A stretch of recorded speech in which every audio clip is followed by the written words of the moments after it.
Hello and welcome back to another episode of Unstuff America. I am your host, Andrew Mellen. I'm here with my co-host, Debbie Black. Hi. And our very special guest today is Kathleen Ronald. Kathleen is a networking queen and also an amazing business coach and strategist. And I'm so happy to have her here with us today. She's got a program called the Clutternomics System, and I'm excited to share that with you. And just to get some great strategies and tips from Kathleen. She's worked with tens of thousands of people professionally over her career, including working at Mary Kay, Baskin Robbins. She's got a great story about Baskin Robbins and her current work as a coach and as an entrepreneur. So Kathleen, welcome to the show. Thank you. Hi. Hi, everybody. Thanks for having me, Andrew. Tell us a little bit about where you come from. Tell us about how you got to be the amazing person that you are, and just share a little bit with us about the backstory. Wow. Let's do the short story. It could take a whole hour. Anyway, I was born and raised in Washington State. I'm one of 6 children. And when I was 21, I opened up a dance company. And then after that, I came to California. And I never left because in our town, it rains 90 inches of rain a year. And it's called Grays Harbor. And when I first left town and went to Hawaii, I wrote my friends specifically and I said, you know, when it rains here in Hawaii, it doesn't rain for 9 more months. It will rain and the next day it's sunny. Right. And so it was like, that was really, as a young girl, I'm like, wow, you guys need to move to Hawaii. So I ended up in California. I was in the Bay Area for 25 years. I opened up Nordstrom Valley Fair 30 years ago. I did all the customer service training. I ran the personal touch department. And from there, I went to Apple Computer, got my first temp job with John Scully at Apple Computer, and then got a permanent job there with Morris Terodolsky. Moved on to a marketing firm where we produced for Apple, IBM, Digital, Kodak, product launches, sales conferences. So everything was strategy. I trained with Tony Robbins for 5 years, so I'm a mind chiropractor, which really comes in handy because everything starts in the brain, as you know. You know, clutter is a mental game. You know, every piece that we own in our home has a story that we made up. So we write and produce that. Yes. So anyway, so from the marketing firm, and then probably, I don't know, 18, then I consulted at Sun Microsystems. We went around the world twice with developers. I worked in the marketing arm of that. And then I just, you know, as a consultant, I did that. And then I was going to, it was interesting. I got laid off of that beautiful, magnificent consulting gig. And it was so interesting because I was going back into a consulting job and I wanted to step out more into the speaking and training. So I thought that was a good idea. So I do this thing called prayer marketing. I've worked with angels for over 25 years. And literally I hear as I'm walking downtown Los Gatos, this thing in my head goes, we don't want you to go back to marketing. Well, I was, you know, double 6 figures. I mean, it was a good gig. And like, what? You know, do you see a second income at my house? So I go home and I pray in my book. I have this book, Tough Minded Faith for Tender-Hearted People. And I found the book and I opened it up. And I told, the prayer was, if I see the word speaking or talking, then that's a direction for me not to go to marketing for 3 days a week and start my career. And so as I tentatively fanned the book and opened it, it said something about you'd be a great missionary or evangelist. And my fear mind said, thank God it didn't say speaking or talking. And then I hear this voice going, what about a missionary or evangelist doesn't involve speaking or talking? I'm like, well, you have a point, God, okay. So I closed the book and I called the company. I said, you're not going to believe this, but I had a conversation with God and I'm not supposed to come and be marketing. I need to go out and do what I was meant here to do full time, speaking and now consulting, coaching for the last 25 years, you know, and certainly for the last 20 full time. So I took the leap. And as you know, as an entrepreneur and any of you who are out there, it's kind of like, I remember reading an article, it's like jumping off of a pool with no water and you create the water on the way down. You know, it's kind of that feeling as an entrepreneur when you're taking the leap out of that security, and it's another opportunity to release, right? All the fear and anxiety and self-esteem issues or anything that prevented you from stepping into more in your life. Right. Well, it's So interesting here because I they also am. talk And about, they also talk a little about bit building how the I airplane. arrived. They also talk What'd about you say, building Andrew? they talk about building the airplane in mid-flight, right? I mean, it's a similar metaphor. Well, no, it was a pool. I'm sorry. So you're jumping into a pool without any water, and you create the water on the way down into the Yes. pool. You know, that feeling, there's so much fear. Can you imagine jumping into a pool with no water? That's it can be crippling. Yes. And, you know, clutter is beyond physical clutter, right? Physical, mental, body clutter, two-legged clutter, people that you want to bless and release and let them prosper elsewhere. Yes. So anyway, and here I am. And here you are. So, Here I am. so tell us a little bit more about Clutternomics. Well, Clutternomics, it's interesting. I started this work. I was living in Los Gatos with Nordstrom. So I landed in Los Gatos, a sweet little mountain town in the Silicon Valley. And I moved into a really sweet one-bedroom apartment. And I'm not really great with square footage, but might have been 750, 800 square feet. And it was in rent control. So it was only $525 a month. Nice. And it went up to $825. I was there for 13 years. So the good thing about having a small space is, unless you're a hoarder, is that you have to keep things small, right? Or you're overwhelmed. Sure. So I got this feeling that I was always in a little, So I picked up this book by Karen Kingston. It was Clear Your Clutter with Feng Shui. Yep. You know, love it. So I picked up that book, and I had no idea at the time, you know, I went through the book and I was doing the work, and the thing that really hit me from that book is I didn't realize clutter was a healing opportunity. What do you mean by that? I didn't know that. What do you you know, mean I just thought we were just removing stuff. So at first, that's what I was kind of doing. And so probably about 12 years ago, I started doing teleclasses. And I did an accelerated business method teleclass using the 3 principles. Number 1, you've got to have a great self-esteem or work on it. You know, we're always working on it, right? We're always becoming and evolving and releasing and peeling the onion, if you will. So I did one on self-esteem. I did the 5 keys to evict negative thinking. And I did this thing called just space clearing, I think the name of it at the time. So when I started asking people, why did you choose this teleclass over the other teleclasses? And they all said they chose it specifically for the space clearing. Got it. I thought, interesting.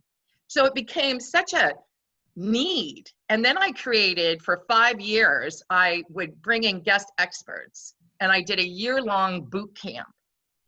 And we looked at physical clutter, mental clutter, clearing your invincible factor. Are you ready for a fire, a damage, whatever, death? You know, are you ready? Is all your stuff ready? And I have a friend that wrote this phenomenal book. And so she was a speaker. And then I had a health coach, Robin Nielsen, come in, and she talked about body clutter. You know, how do we release all those dis-eases so you can have a healthy life?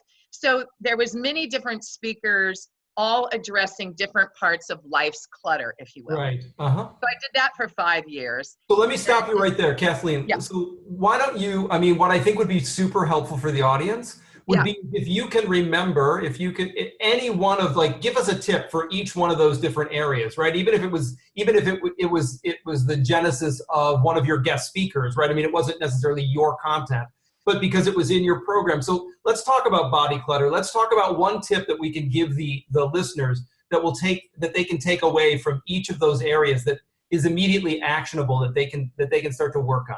And what is body clutter? You know, the body clutter is an interesting thing. My weight has been my teacher since 8th grade, and it's still teaching me. So currently I'm working with a healer. We're working on body code and emotional code. You know, we're going into the body to clear things that, you know, have this stuck memory possibly. So that's kind of a tool I'm using. But certainly wherever you're at right now, without getting overwhelmed, what's one thing that you can release from your diet? You know, if it's Diet Coke that you have, try sparkling water. You know, if not this. right? You know, just to kind of release that, you know, get a foundation, get to the doctor, know your blood work, know what's going on with your vitamin D and your thyroid. And, you know, I discovered my thyroid wasn't working. And so we had to clear that up. And Sure, so, but again, I mean, I think that it's potentially overwhelming for folks. I mean, so if so the like, idea what's one is, thing? yeah, And so I another like the thing that idea I of, do that really, really works, I have an accountability partner. uh-huh, I don't love to exercise. I don't bounce out of the bed and go like some of my friends do. If I have an accountability partner, and how that works is we commit, right now it's 2 times a week, 30 minutes. okay, Because I hadn't worked out for 16 months because of my accident that I mentioned to you. yep. So now I'm back. Every time we don't work out, it's $25. Who gets the $25? My accountability gets it if I don't do it, and I get it if she doesn't do it. Got it. What if you both blow it off? Then we both get checks. Okay, got You it. know, you can't wash it. You have to be on the honor system. And the Got thing, it's so profound. So I've got my ozone machine and my workouts. Now, eventually I'll work it up to 3 or 4 days a week, but I just want to win. So I said, okay, 2 days a week at 30 minutes is doable. And then I'll build as I can. So Right. it was accountability buddies on one action can change over consistent effort. Okay, so takeaways are accountability buddy, you know, using Yeah. somebody to hold you accountable and Yeah. actually have some skin in the game. So I mean, Mhm. you got to cough up $25 if you blow off exercise. And then one thing, look for one thing in your diet that you can release. Yeah, just start with one thing. Yeah, I mean, You for know, me I it got was rid of sugar. my I microwave because removed it's sugar toxic. from my diet. What's that? I removed sugar from my diet. That was the one thing that I just got rid of. Good for you. Wow. Now I did that for a year. I was about 5 grams of sugar a day, just trying to see why the body's still holding on to weight, even when I was doing what I thought was good. So it's complex, but congratulations to you. That's magnificent. Yeah. I mean, sugar's in everything. Well, yeah, and sugar is, you know, I mean, I don't want to go down that rabbit hole, but I find sugar to be pretty toxic for me and pretty addictive. So, I mean, once I have some, I want some more, and you know, and a pint of ice cream is a serving. So Well, it's just it's like crack cocaine, right? Yeah. It's 8 times more addictive than crack All right, cocaine. so that's body clutter. Let's talk about networking, because I think a lot of the listeners are people who have some funny ideas about networking. And I know that often when I walk into a client's office or home, there is a shoebox full of business cards that they have been accumulating like they are baseball cards, like they are collecting them as if that collection means something. They've never contacted a single person after a single conference. They have this ridiculous collection of business cards, and it's garbage. Nobody wants to hear from you 2 years after you attended an event. Hey, remember I met you back in 2004 at that conference? I'm ready now for that collaboration that we were talking about over lunch. They're like, yeah, I did that 14 years ago and I've moved on. I don't even remember talking to you. Yeah. So give us some strategies so that people who attend events, who they attend conferences, they go to workshops, and they tend to bring home all of this crap that they don't do anything with. It's like a souvenir. It's not a souvenir. So what's your advice? Yeah, the tchotchke people. You can tell who the hoarders are. They have 3 bags and all this crap. You know, I go through those things and I don't have anything unless I need it. And you can just see people by the way they have. So let's talk follow-up, because that's it. Yep. You go out, you spent all this money, and you showed up at an event to follow up. Now you have to clear your way to a strategy to actually get a return on your investment. You don't want it to die with a stack of cards. So this is what I do. I have a whole system that I developed. So if I'm at a conference and because I'm usually the keynote speaker or a breakout speaker or something of that avenue, I have to block off an entire week, sometimes 2 to 3 hours a day, just to do the follow-up from the people that I've met. Now that's me because of my position. Most people don't have to do that or that volume. So the number one thing that most people miss, and this is $1 million tip, because when I ask my audiences, how many of you book your follow-up when you book an appointment? So you go to an event, did you book your follow-up? Is it currently on your calendar? 2% of the audience will raise their hand. I could have 1,000 people and maybe, 5 hands go up. So if you book an appointment, book the follow-up. $1 million tip. Nobody uses that strategy, and the lights go on and go, wow, why didn't I think of that? That's so okay. And what happens in that follow-up meeting? So talk to me about this is what happens. So I've got a stack of cards, right? Yep. And I take the cards and they sit to the left of my computer. Okay. And I write notes on the cards too, you know, to memory. I also, at this point of my turning sexy this year and having some memory issues, I will even have them hold up their name tag with their face and take their picture. Because I want to see them, I want to remember them. Ding, ding, ding, ding, ding. So I love it. So I get home and I have my cards.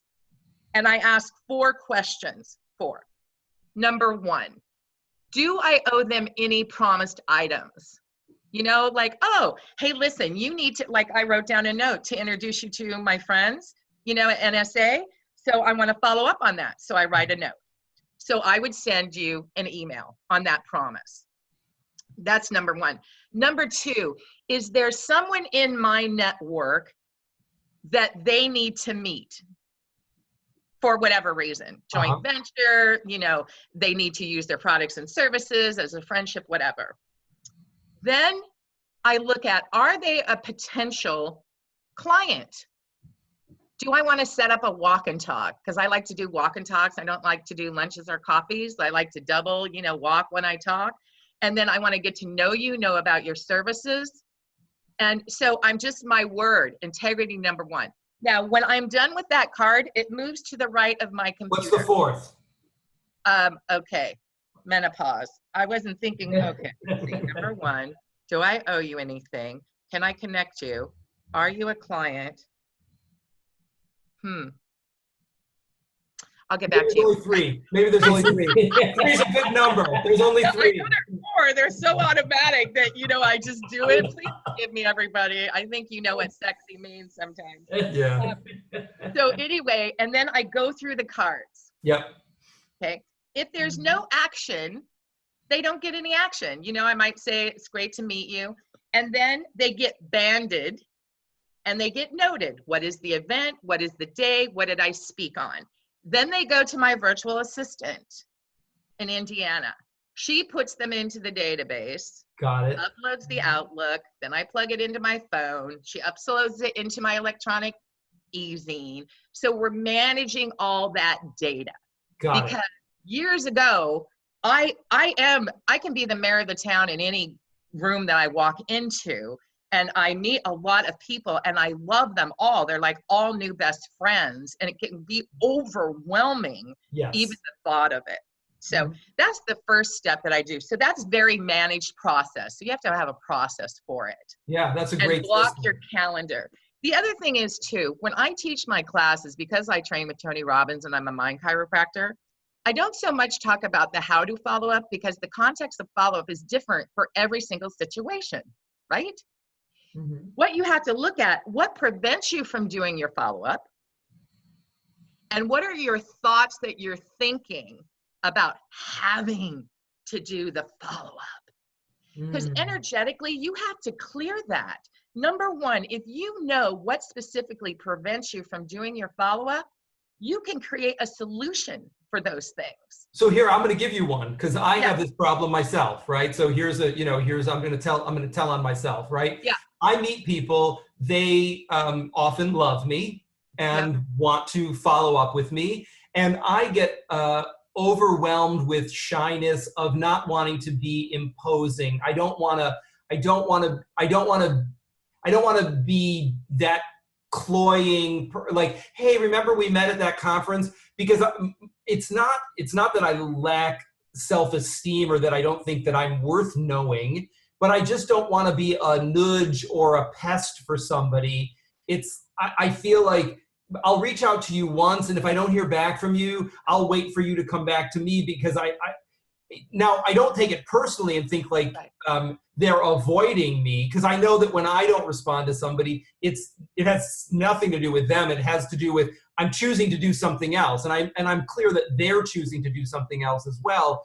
But then the asserting myself back in and saying, hey, I really think this will be useful to you, because often using your benchmarks, right? I mean, often the follow-up is about me connecting them with somebody else or getting them a piece of material that they asked for. It's seldom about necessarily converting them into a client of mine. Right. It's more about this is useful information, but still it feels like, well, maybe they don't want the useful information. Did they ask for it? Yeah. When you met them? Sure. They asked for it. Okay. So you have a limiting belief and you're projecting, right? So a lot of people, I'm shy. I don't know what to say. I don't know what to respond. I don't want to be a pest. I don't want to bother you, right? Yep. So if somebody is interested in you, they have given you the green light to come into their world. I'm fascinated with you. Now, if they are interested in coaching or speaking, like I just make it easy for people to do business with me. I always give them the benefit of the doubt. Now, I will follow up maybe 3 or 4 times via email, and I use comedy. Then I pick up a phone, and I use comedy. And after that, I said, listen, and then the final email, this always works. You know, I'll kind of go through the process. In the final email, in the subject line, I said, last email attempt. Please let me know.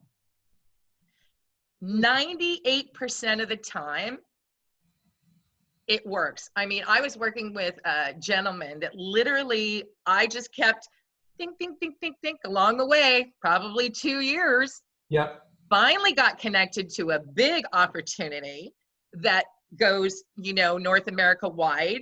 And I finally, after 3 years, landed on their platform on the main stage. So it's just fascinating. If I have a soul connection with somebody, I know that they're busy, that they're triple warp speed with their hair on fire. You know, I might not be on the A list of their day. I might be C or D.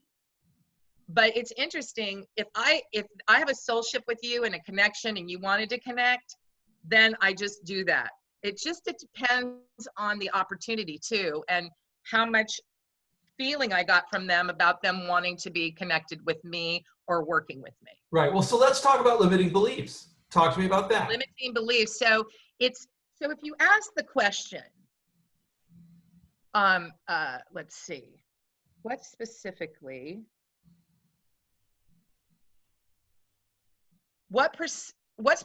makes it hard for me to follow up with people? Mm-hmm. What would you say? What do you believe about the follow-up? That I It's overwhelming, or you get that to, or you have to, that I'm going to annoy them, that they were being polite, Right. and they don't really want to hear from me. Right. They were blowing me off when they saw me. So yeah. Just call me back, sure. Right.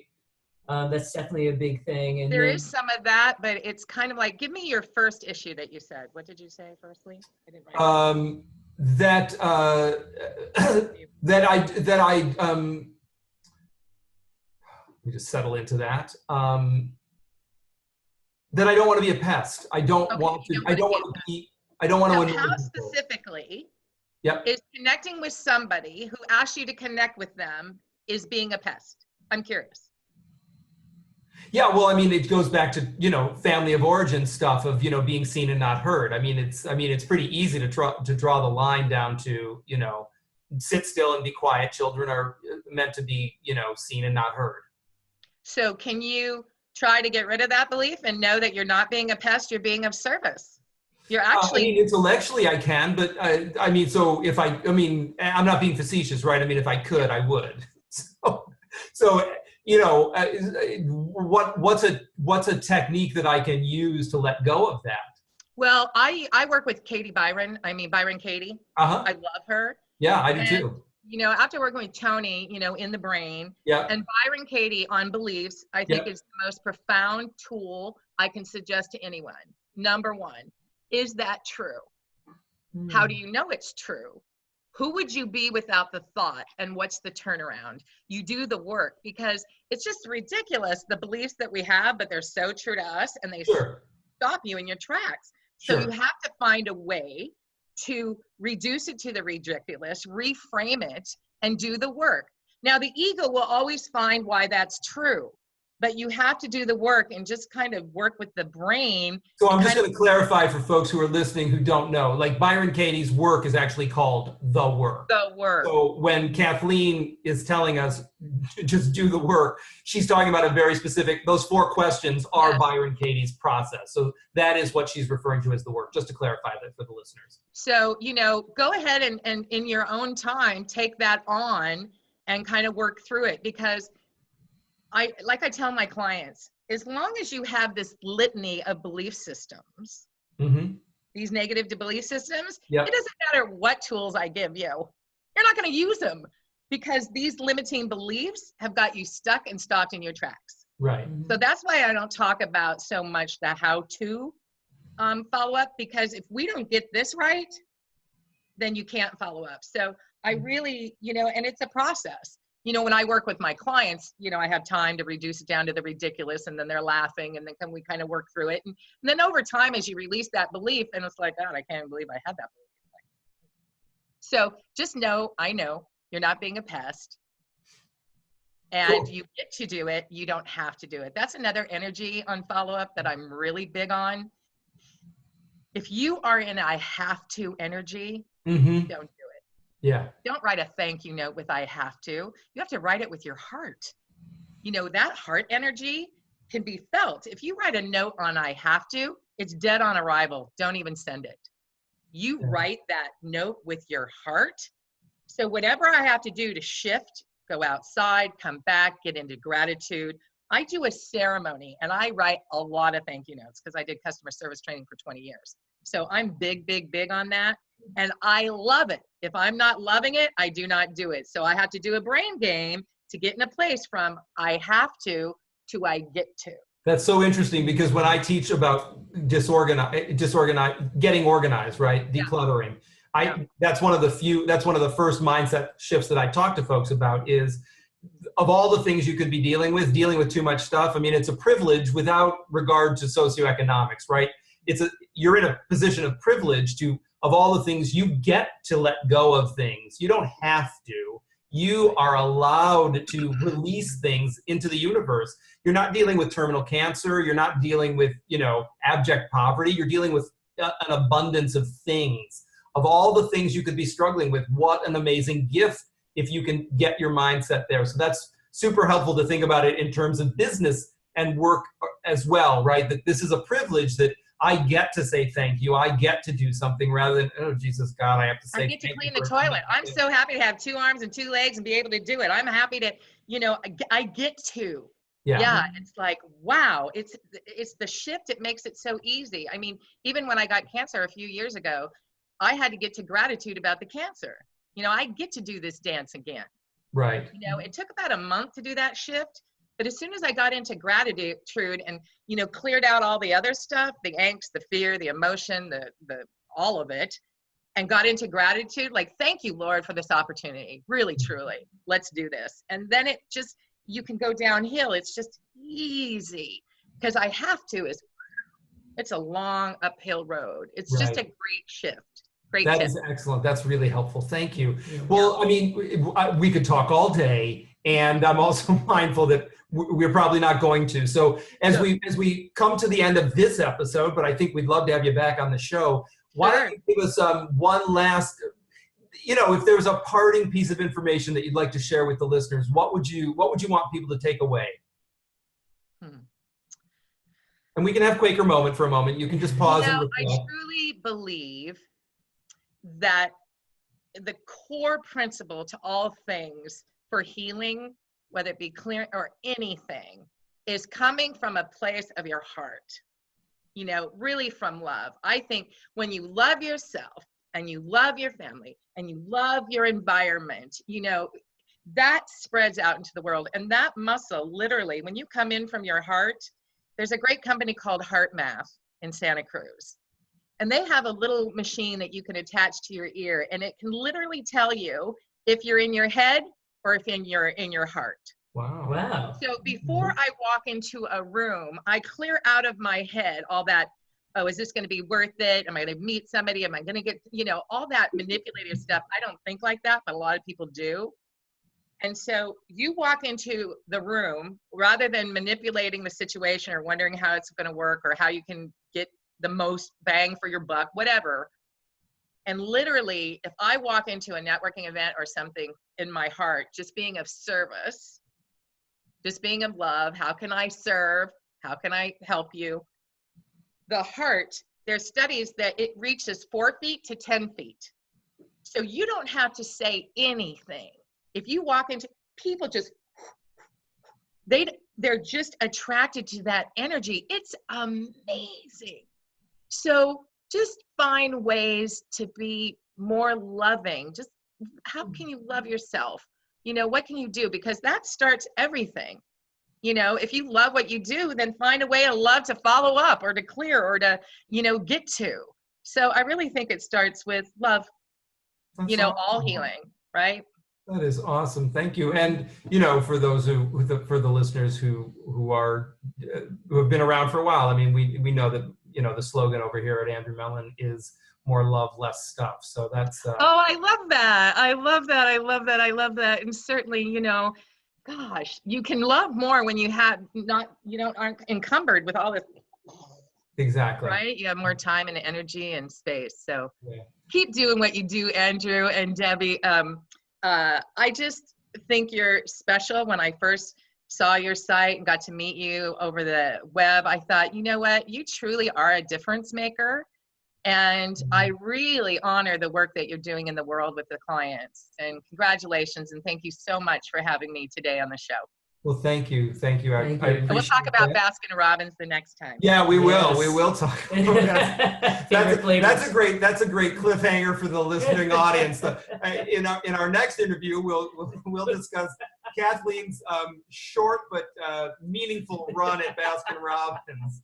So thank you so much for being on the show. Thanks, everybody. Have a blessed day. They can find out more about you. Where can they find you?